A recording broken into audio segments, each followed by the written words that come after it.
We are grateful to our sponsors, Kelly Stafford with Stafford Tree Service, and also Black Cow Cow Manure. If you need your trees trimmed locally, remember Stafford Tree Service at staffordtreesvc.com. And please visit Black Cow Cow Manure, that's K-O-W.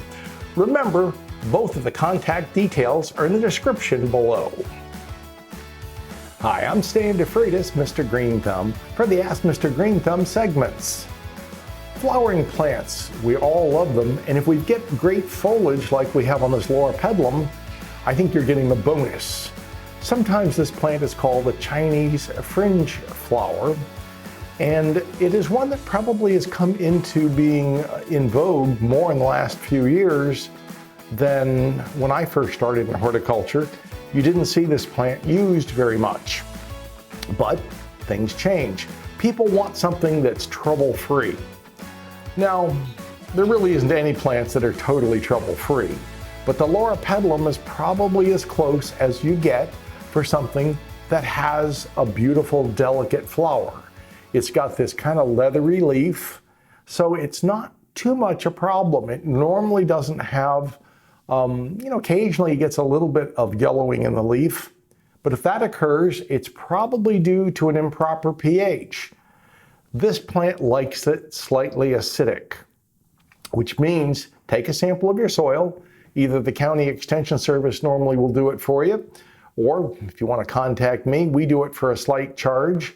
It's something that can be done. You need to know where your pH of your soil is. This plant likes it about 5.5 to about 6.5.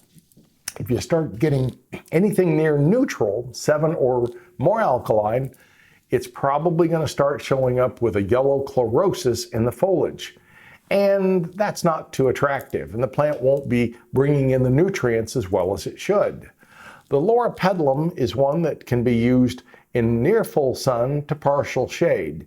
It probably does better where it has some filter from the hot west and hot south sun part of the day.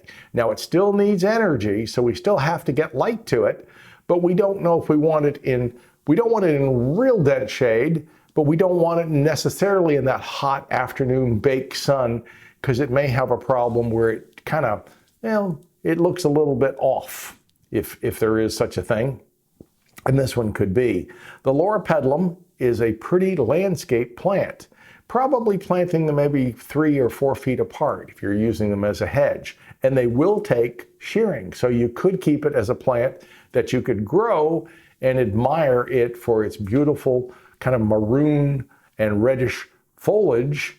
Some of the varieties will be a little bit more green, and some of the varieties that usually have a red in them may tend to hold this red leaf most of the year. It has a pretty delicate kind of a pink, fringy looking flower, and you can see where they came up with the name Chinese fringe flower. It's a good landscape plant. It's one that does require a good deal of moisture. You don't want it sitting in water. Really, very few plants want to sit in water, but you also want to make sure that you do have a water supply, either a sprinkler head or somewhere you can get a hose to it during the dry time. It could dry out. If it's in an area where it gets no water, it's either feast or famine in most of the country. It will take cold quite well. If you're in a real cold area, you're probably going to want to protect it. But it'll probably go up into zone 7 or 8, which means, half of the United States could grow this plant without much problem as far as cold damage. You would take this plant and use it in a landscape for its filling effect, its pretty flowering effect, and the Loropetalum will make a great plant for your landscape. Remember, the new videos will be dropping on your favorite social media every Saturday at 10 a.m. And if you like this video, please hit the subscribe button. We appreciate that. And once again, we thank you, green thumbers, brown thumbers, for watching.